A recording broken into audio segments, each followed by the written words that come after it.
पिछले वीडियो में पार्ट 3 का भाग 1 हम लोगों ने पढ़ा था, जिसमें मात्रा के बारे में हम जाने थे। स्वर 11 होते हैं और उसकी मात्रा 10 होती है। मात्रा का व्यंजन के साथ कैसे प्रयोग किया जाता है ये हम लोगों ने पढ़ा था। अब इस वीडियो में हम अनुस्वार, अनुनासिक, विसर्ग, शब्द और वाक्य के बारे में पढ़ेंगे। अब देखिए अनुस्वार, अनुस्वार उसका चिन्ह ये है और अनुनासिक उसका चिन्ह ये है, चंद्र बिंदु। अब अनुस्वार का देखिए प्रयोग कैसे करते हैं। अनुस्वार की मात्रा हो गई ये अंग की, ये देखिए यहाँ पर अंग है ना, तो ये अंग की मात्रा हो गई। ये हो गया दंत, ये कैसे बना, आधा द धन अ के ऊपर अंग की मात्रा आ जाएगी, अंग धन आधा त धन अ से हो गया दंत। कंगन, क के ऊपर अंग की मात्रा है, ग न। अब ये कैसे बना, आधा क धन अंग, अ के ऊपर बिंदु है, ये हो गया कंग।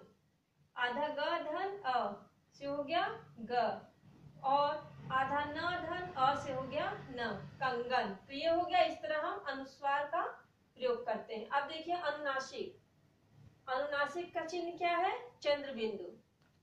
दांत, आधा द धन आ के ऊपर चंद्र बिंदु है तो हो गया आ, धन आधा त धन अ से हो गया दांत। भंवरा, आधा भ धन अंग, अ के ऊपर चंद्र बिंदु है से हो गया भ, आधा व धन अ से हो गया व, और आधा र धन आ से हो गया रा, भंवरा। अब नीचे देखिए विसर्ग, विसर्ग इसका चिन्ह ये है, ये दो बिंदु।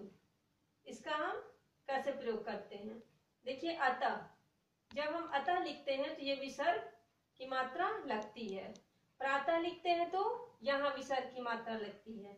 अब देखिए कैसे बना, अ धन आधा त, अ ये स्वर है इसलिए अपने मूल रूप में ही लिखा जाएगा, धन आधा त धन अह से हो गया अतः। प्रातः, आधा प धन आधा र, ये आधा प धन आधा र धन आ, ये प्रा, आधा त धन अ त हो गया प्रातः। अब आगे हम पढ़ते हैं शब्द। शब्द किसे कहते हैं, दो या दो से अधिक वर्णों के अर्थपूर्ण मेल को शब्द कहते हैं। दो या दो से अधिक वर्णों के अर्थपूर्ण मेल को शब्द कहते हैं। अब यहाँ वर्ण, वर्ण क्या हुआ, अ आ ई क ख, ये सब क्या है, वर्ण है। तो दो या दो से अधिक, दो है जैसे स एक हो गया और ब एक हो गया, एक से है और एक ब है तो हो गया सेव। जब हम वर्णों के क्रम को सही जगह पर लिखते हैं, सही क्रम से लिखते हैं जब हम वर्णों को, तो उससे शब्द बनता है जो अर्थपूर्ण होता है। अगर हम उस क्रम को सही से नहीं लिखेंगे तो वह उस शब्द का कोई अर्थ नहीं होगा। देखिए यहाँ लिखा है सेव, आधा स धन ए यहाँ इसलिए क्योंकि यहाँ मात्रा लगी हुई है, इससे मिलके क्या बना से। ये ए कहाँ है, ये मात्रा के रूप में है। धन आधा ब धन अ हो गया ब, सेव। अब यहाँ देखिए सेव से हम तात्पर्य, इसका अर्थ हम समझ सकते हैं कि सेव एक फल है, सेव एक फल है। अब यहाँ लिखा है लीछम, आधा ल धन बड़ी ई, ली धन आधा छ धन अ छ, और आधा म धन अ म, लीछम। लीछम शब्द, इसका कोई भी अर्थ नहीं है, यह निरर्थक है, इसका कोई अर्थ नहीं है। मछली, मछली कहने से हम ये समझ जाते हैं कि यह एक जलीय जीव है, यह एक पानी में रहने वाला जीव है, जलीय है। आधा म धन अ म, आधा है छ धन अ, छ, और आधा ल धन बड़ी ई, ली, मछली। यह अर्थपूर्ण शब्द है। क्यों? क्योंकि इन दोनों शब्द का अर्थ हम समझते हैं, इसलिए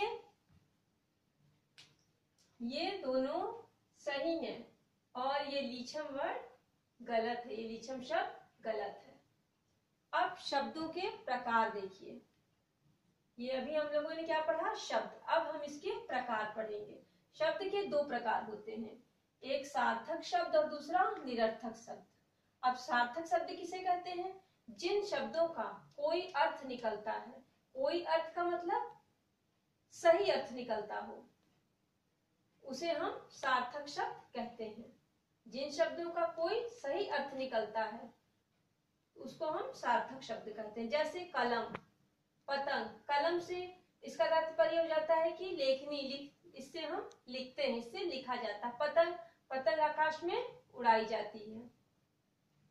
निरर्थक शब्द, जिन शब्दों का कोई अर्थ नहीं निकलता है, जैसे लकम, तपंग, इन शब्दों का कोई भी अर्थ नहीं है।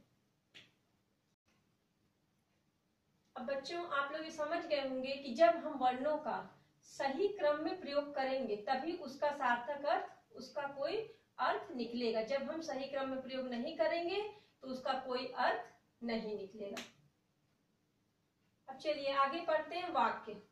शब्दों का वह समूह जो पूरा अर्थ प्रकट करता है उसको हम वाक्य कहते हैं।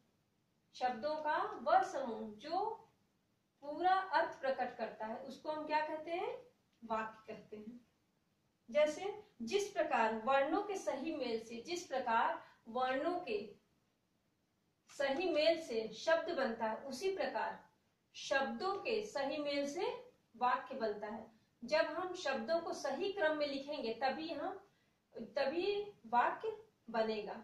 जैसे है नाच रहा मोर, है नाच रहा मोर, यह सही क्रम में लिखा हुआ शब्द नहीं है, इसका सही अर्थ नहीं निकल रहा है। सही क्रम क्या होगा? मोर नाच रहा है। यह एक सही वाक्य है और यह इसमें शब्दों का क्रम सही नहीं है। यहाँ पर आपका ये चैप्टर कंप्लीट होता है।